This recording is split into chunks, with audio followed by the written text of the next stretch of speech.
In this episode of Man vs. Marriage, gosh, I wish I had some music.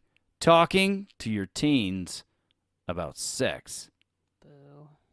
The podcast. How good do you want your life to be? It's really about becoming the best version of yourself that's possible. This is Man vs. Marriage. The podcast. Welcome back to another episode of Man vs. Marriage.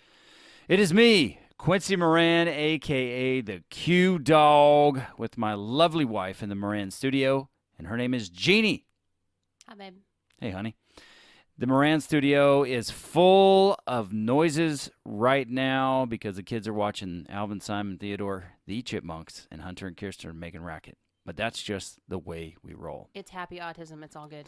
Let's jump right into this episode. And I'm just going to be completely open and honest with you guys, which I am anyway, so I'd have to qualify that. I had plans for other episodes, but then we started to talk to one of our daughters about boyfriend and sex, and the conversation turned in for just a minute of me asking her a few questions into, I think, well over an hour of a very deep discussion.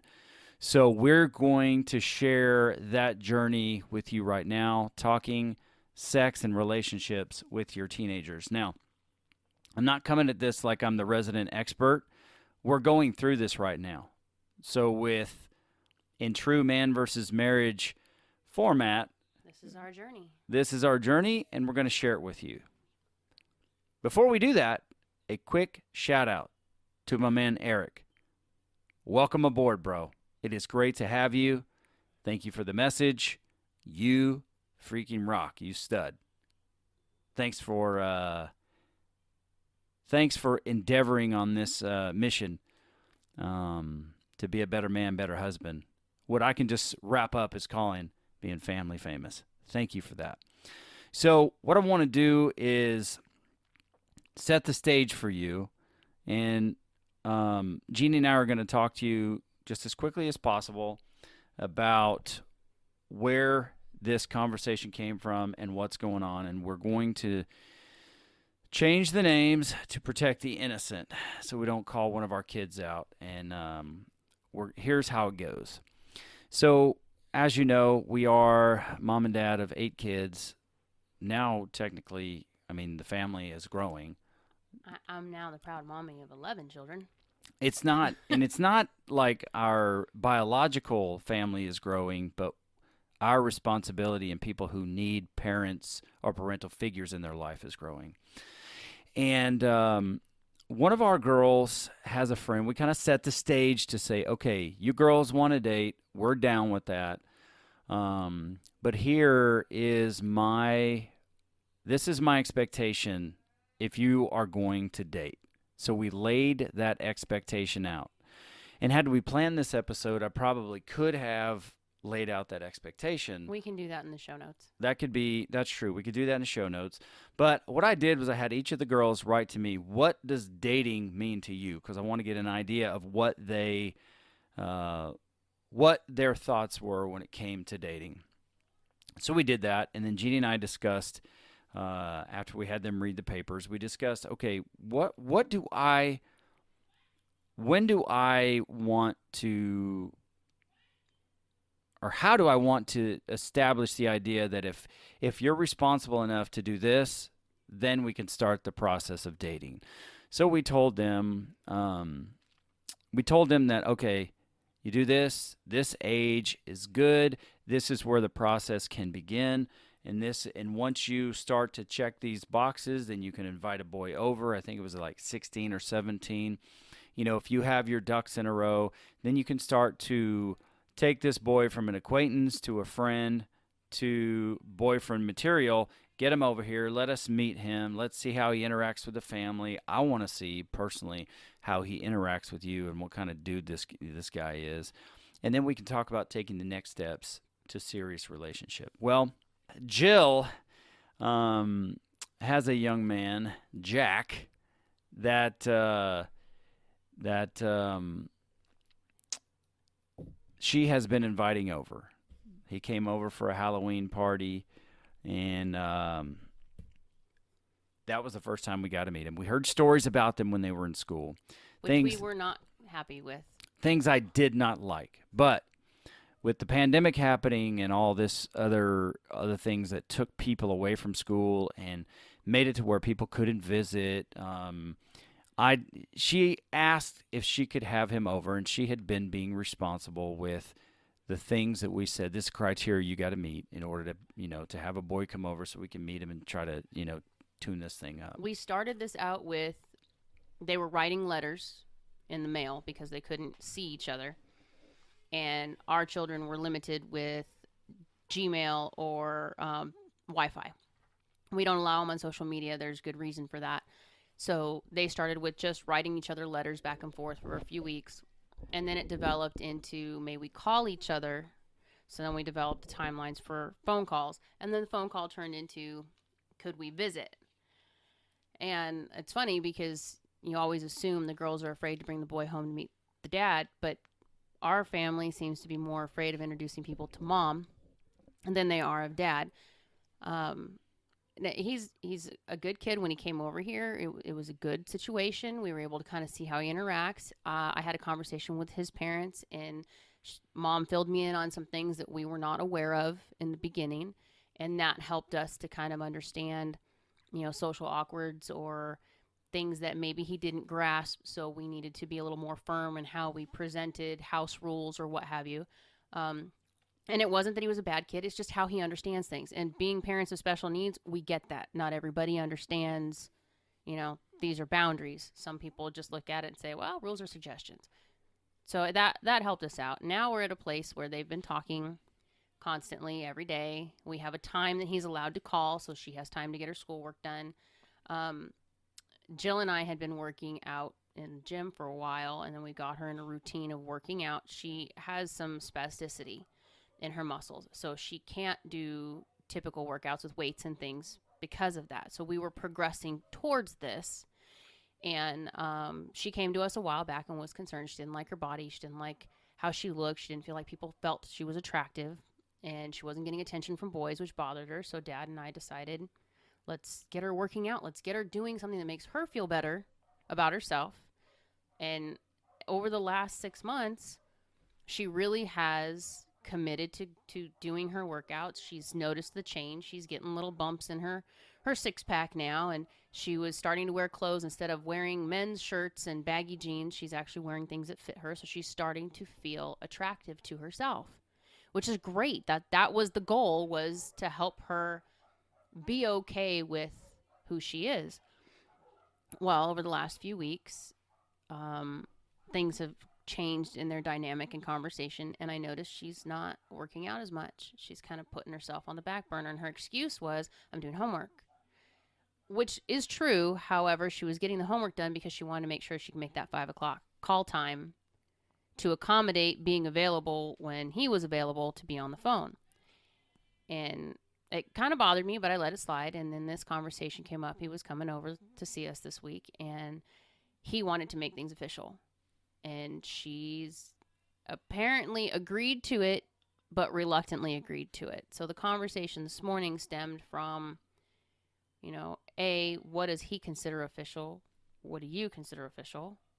I just want to pause right there because I need to backtrack a little bit because I want to give a little bit of the story here too about the first time he came over to visit. And the reason I want to do that is because I had seen and heard things about this young man that I was not happy about. And I think in the beginning when we had talked about the boys coming over, you were much more apprehensive in a sense than I was for letting them come over. But I was just in the mindset that now is the time. They're getting older. It's time to let them spread their wings a little bit. And if they're willing to put the work in, then I want to reward them with whatever it is that they are asking for.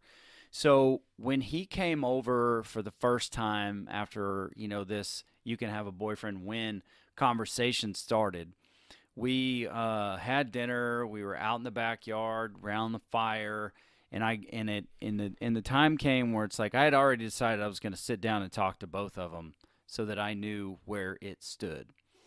And what I did was I stayed at the table because everybody else got up going around. Sat at the table because I knew I was going to call them over. I called them both over, had them sit down, and just had a conversation. I told the young man like this. I said, "Look, dude, there are stories that I've heard about you and the way you have treated her siblings at school, the actions that you've taken, things that you have done that I do not like. But my daughter says that you are working to change yourself and make yourself a better person. So here's what I'm going to do. I'm going to let all the other stuff go. And now what I'm going to do is I'm going to offer you the opportunity to prove who you are. I'm going to let your actions, your attitude, your words prove who you are from here on out. So it's cool that you're here, but I want to know some things about you and your mindset and why you want to spend time with my daughter and what your intentions are."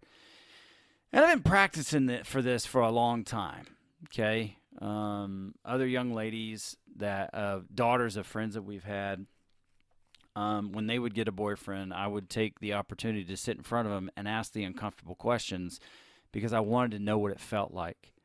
And I wanted to know what these guys' intentions were because I was a teenage boy at one time myself. So he talked me through some of that, and it was a very, very teenage answer. And then I just took a moment to talk to him about what being a man is and being responsible is. And he's got his own dad, but I wanted him to know from where I'm coming from. So we've had him come over, another one of our daughters that meets the age requirement. We've let her friend come over.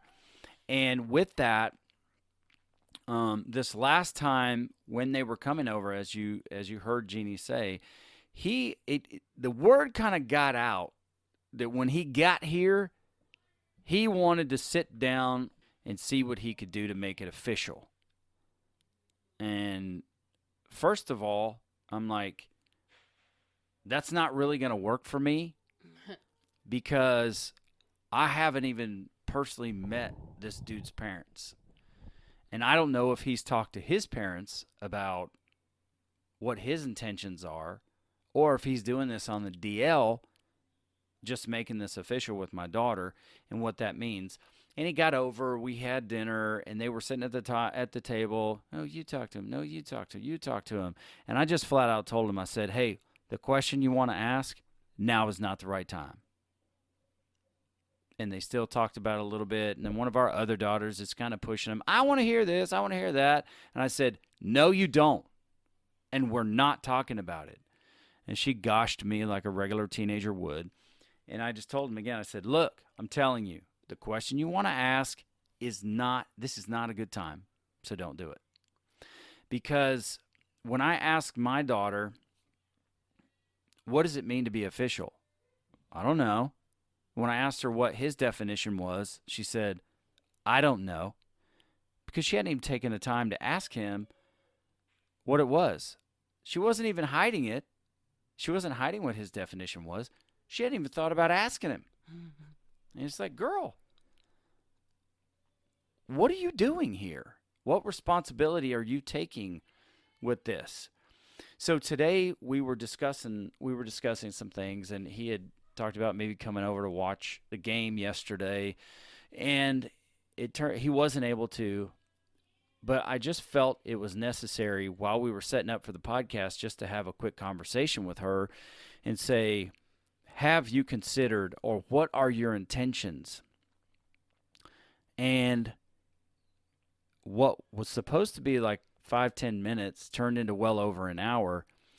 And there were some things that we found out, if she's being honest, that was really surprising. And Jeannie gave her some exercises to do, because what it ultimately came down to is she has some sort of lack of value and desire for attention, but she has a lack of value in herself that would make her settle for any kind of attention From anyone outside the house. from anyone outside the house. And what we did is we walked through that with her, and we're going to try our best to do that within the next few minutes here, to tell you the questions that we asked so that we could listen to see where her mindset was. And then hopefully what you can do is you can take this opportunity to have these discussions with your teenager. Now, let's say this. Maybe you don't have teens, and you're like, I don't see the benefit of me listening to this. My kids are young. Build your strategy.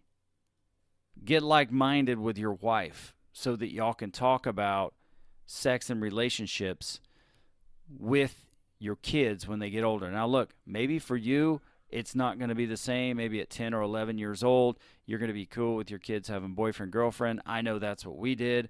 But there are a lot of things that went unspoken in our households, and we ended up doing damage to ourselves because we found out about sex somewhere, but it wasn't Inaccurately. it wasn't necessarily at home. And there were some very unhealthy situations that went on in my life, that went on in Jeannie's life as we were growing up, that had to do with sex. And so we're not looking to recreate that problem. We're looking to forge a new way.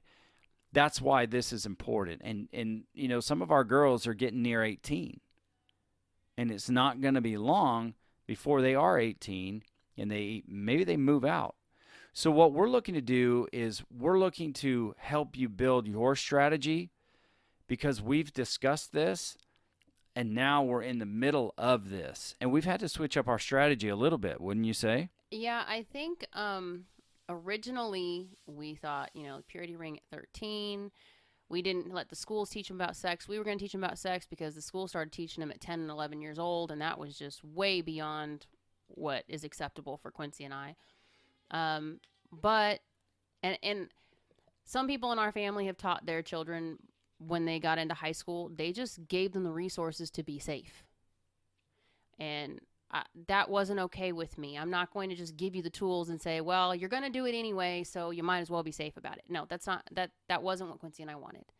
We tried to instill in them and help them understand it's not just a physical connection. There are emotional strings attached. There is a spiritual connection that takes place. And once you give these things over, you can't take it back. And if that relationship doesn't stay together, there's a part of you that's torn. And it's something that when you do find that person and you do get married, Quincy and I both have had this conversation where I wish I would have waited and learned things together rather than let other stuff that we've experienced taint what we started. Because we'll get into it later on down the line, but it's just one of those things that I wanted the girls to understand. Don't just give it away. One, most guys, and forgive me, but this is the truth at the teenage age, is one and done is usually where they're at. And I don't want my little girl's heart getting broken because the guy got what he wanted and now he's moving on to the next. And she's thinking this was the guy. I gave him my heart. I gave him my everything. And now that's how she sees all men, is you're only down for this and I don't want to give you anything. Then she's never going to open her heart to anybody. And what if she misses that opportunity to find that one person that she could have a life with? I didn't want that. Neither did Quincy. But our girls over the years have become very, very curious based on things they've read, things they've seen on TV, movies that have come across. And Quincy and I came to the agreement, and I'll be straight up. In my house, sex was not something we discussed. It was, don't do it till you have to. Don't do it till you're married. And there was a lot of not good conversation of why it was not a good thing, or things that I was just going to have to settle for. And, things I learned, it wasn't the way I should have learned it. It just really wasn't. And the stuff that I learned in school, I either learned from a teenage boy or I learned from a health class that, come on, putting a condom on a banana is not really going to teach me much. Yeah. And from my point of view, obviously we're people of faith. We come from a religious background. We've talked about that in the podcast. And that's one of the pillars of, your personal faith is that you don't have sex until you're married. But it goes far beyond that for us. And yeah, look, I didn't do that. But having kids and looking at them from a fresh canvas, a fresh perspective, the idea is how much do you value yourself and what you have, and how can you save yourself, A, from becoming a teen mom, and B, from any kind of sexually transmitted disease, and C, not devaluing yourself for the approval of another person. And that goes for boys and girls all together. And my gig was when they were really young, I started teaching them about relationships and the school experience and how you can really get yourself off course. You can derail yourself from your hopes and dreams and what you want to do, because there's already enough drama in elementary and junior high school and high school. Adding a forever, not forever type boyfriend to that can really just increase the likelihood that you got nothing but drama going on. And I know that because I was a part of it. So it's not like I was telling them, do what I say, not what I do. What I like to do is just give them the information to make better decisions than I did. And I think that any parent would want the same. Any loving, nurturing parent would want the same. That's why we're open and we talk to our kids about sex and relationships as much as we do, because we're trying to give them the opportunity to get off on a different foot. Well, and I think what the difference for us was growing up, I was told, you're not gonna, this is not supposed to happen. And it was put in a way of, I didn't have a choice. I was told, don't do this. This is not going to happen. This is not okay. In talking to our kids, we tell them, we don't want you to do this. And here's the reasons why. The choice is ultimately yours. If it happens, am I going to be angry? Probably. Am I going to be disappointed? Absolutely. Am I going to love you less? No. Are you not going to be welcome home? No. Am I going to treat the guy any different? No. Are the rules going to change? Oh, yeah. But we kind of presented it in a manner of, I'm trusting you with this choice, but these are the reasons I want you to take what I'm telling you and understand this is the decision you should make right now. And I think that helps, because it's I look at it from my own perspective. When someone says, we joke about this now because it was years ago. Quincy puts his foot down. That don't fly with me. It never did. He would say certain things and I automatically reverted back to, I'm not your kid.